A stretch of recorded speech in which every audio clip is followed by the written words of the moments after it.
17वीं शताब्दी में इसका महत्व तब और बढ़ गया जब राजा वीर सिंह देव ने यहां अनेक ऐतिहासिक इमारतों का निर्माण कराया। सन 1803 में ईस्ट इंडिया कंपनी और मराठों के बीच में संधि हुई। झांसी के सूबेदार रघुनाथ राव तृतीय की मृत्यु होने के बाद उनके उत्तराधिकारी के तौर पर गंगाधर राव ने झांसी का शासन संभाला। उन्होंने इस राज्य की वित्तीय स्थिति को सुधारने में महत्वपूर्ण योगदान दिया था। 1842 में उनका विवाह मणिकर्णिका से हुआ था, जिन्हें कालांतर में रानी लक्ष्मीबाई के नाम से पूरी दुनिया जानती है। बुंदेलखंड का यह क्षेत्र वीरों की धरती के तौर पर विख्यात रहा है। वीरता की प्रतीक रानी लक्ष्मीबाई की यहां पर रियासत रही थी। पौराणिक महत्व से युक्त इस धरा के निवासियों ने हर सियासी दल को चुनाव जीतने का मौका दिया। दिग्गज बीजेपी नेता और मध्य प्रदेश की पूर्व मुख्यमंत्री उमा भारती भी यहां से सांसद चुनी गईं। नमस्कार, मैं हूं ज्ञानेंद्र शुक्ला। यूपी के ज्ञान में आज हम चर्चा करेंगे झांसी संसदीय सीट की। उत्तर प्रदेश और मध्य प्रदेश की सीमा पर स्थित है झांसी जिला। बुंदेलखंड का यह ऐतिहासिक शहर बंगरा नामक पहाड़ी के चारों ओर फैला हुआ है। इर्द गिर्द में इसकी बसावट है। पहुंच और बेतवा नदी के बीच पड़ने वाला यह जिला प्राचीन काल से ही अत्यंत महत्वपूर्ण हुआ करता था। प्राचीन भारतीय महाकाव्य रामायण में वर्णित है कि सीता की खोज में निकले भगवान श्री राम ने खोज के दौरान बुंदेलखंड क्षेत्र से होकर यात्रा की थी। ओरछा शहर के प्रतिष्ठित चतुर्भुज मंदिर में भगवान कृष्ण के पैरों के निशान पत्थर पर अंकित हैं। यहां पर काफी श्रद्धालु आते हैं। किंवदंतियों के अनुसार महाभारत युद्ध के दौरान यहां के बरुआ सागर स्थान पर भगवान कृष्ण के रथ का पहिया टूट गया था और उन्होंने इसी जलाशय से पानी पिया था। यहां के मनकामेश्वर और गोपेश्वर मंदिर अति प्राचीन मान्यताओं को गाथाओं को सहेजे हुए हैं। मध्यकाल की शुरुआत से ही यहां चंदेल राजाओं का शासन हुआ करता था। तब यह बलवंत नगर के नाम से जाना जाता था। यह क्षेत्र पूरा 17वीं शताब्दी में इसका महत्व तब और बढ़ गया जब राजा वीर सिंह देव ने यहां अनेक ऐतिहासिक इमारतों का निर्माण कराया। पन्ना शासक छत्रसाल बुंदेला ने मोहम्मद खां बंगश के आक्रमण के दौरान पेशवा बाजीराव प्रथम द्वारा मदद किए जाने से प्रभावित होकर अपने राज्य का कुछ हिस्सा मराठों को भेंट में दिया, जिसमें झांसी भी शामिल था। उस हिस्से में यहां मराठे सूबेदार तैनात होते रहे। रघुनाथ राव नेवलकर ने यहां पर कई मंदिरों का निर्माण कराया, भव्य निर्माण कराया। सन 1803 में ईस्ट इंडिया कंपनी और मराठों के बीच में संधि हुई। झांसी के सूबेदार रघुनाथ राव तृतीय की मृत्यु होने के बाद उनके उत्तराधिकारी के तौर पर गंगाधर राव ने झांसी का शासन संभाला। उन्होंने इस राज्य की वित्तीय स्थिति को सुधारने में महत्वपूर्ण योगदान दिया था। 1842 में उनका विवाह मणिकर्णिका से हुआ था, जिन्हें कालांतर में रानी लक्ष्मीबाई के नाम से पूरी दुनिया जानती है। अंग्रेजों की कुटिल नीति के खिलाफ समर्पण के बजाय, अधीनता स्वीकार करने के बजाय उन्होंने संघर्ष की राह चुनी और ब्रिटिश फौजों के संग वीरतापूर्वक मुकाबला करते हुए वीरगति को प्राप्त हुई। बुंदेले हर बोलों के मुंह हमने सुनी कहानी थी, खूब लड़ी मर्दानी वो तो झांसी वाली रानी थी। हिंदी की ओजस्वी कवित्री सुभद्रा कुमारी चौहान ने इस गीत के जरिए इस वीरांगना की शौर्य गाथा को जन जन तक पहुंचा दिया। 1861 में जीवाजी राव सिंधिया को अंग्रेजों ने यह शहर दे दिया था। हालांकि 1886 में अंग्रेजों ने इसे फिर वापस ले लिया। वर्तमान में झांसी कमिश्नरी में झांसी, जालौन और ललितपुर जिले शामिल हैं और झांसी मुख्यालय है, जिला मुख्यालय है। हॉकी के जादूगर मेजर ध्यानचंद की यह कर्मस्थली रही है। तो राष्ट्रकवि मैथिली शरण गुप्त और महान साहित्यकार वृंदावन लाल वर्मा सरीखे दिग्गज साहित्यकारों की जन्मस्थली भी झांसी रही है।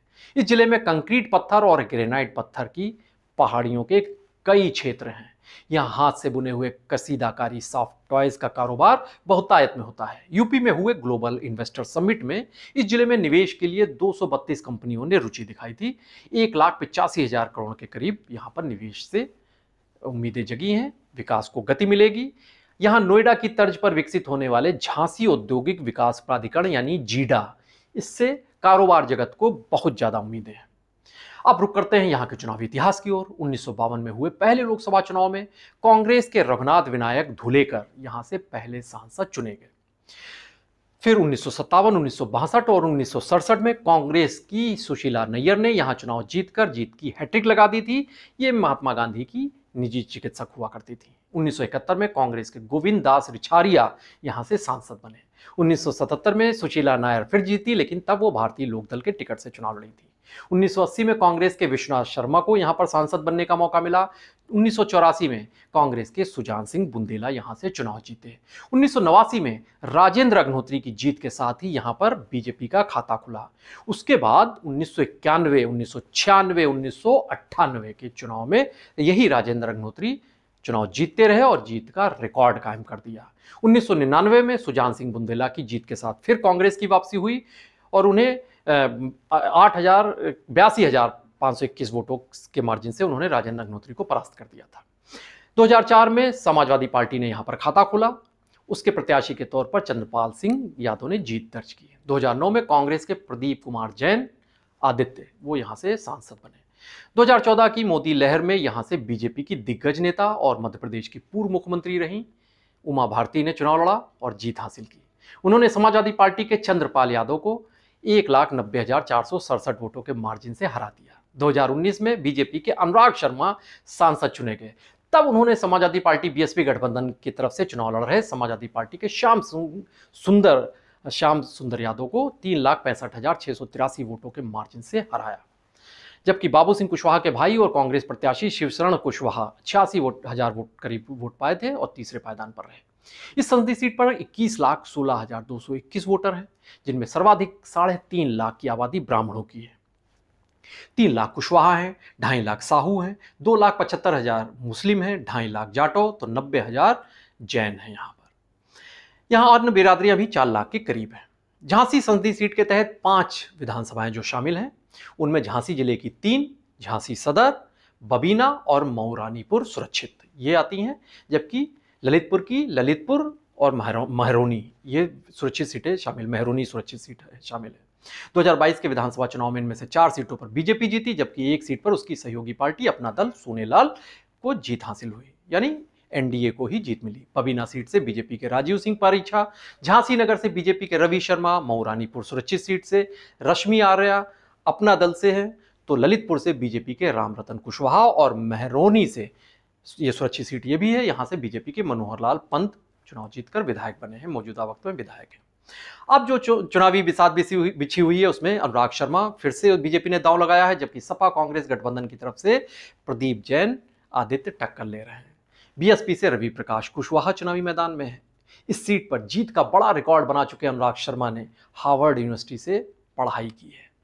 वहीं पूर्व सांसद रहे प्रदीप जैन आदित्य साल 2009 में यूपीए के शासनकाल में केंद्रीय ग्राम विकास मंत्रालय में राज्य मंत्री हुआ करते थे।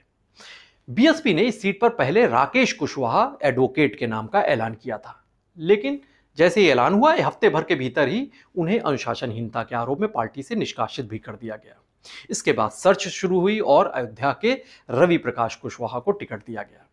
रवि साल 2022 में अयोध्या विधानसभा सीट से चुनाव लड़े थे, लेकिन हार गए थे।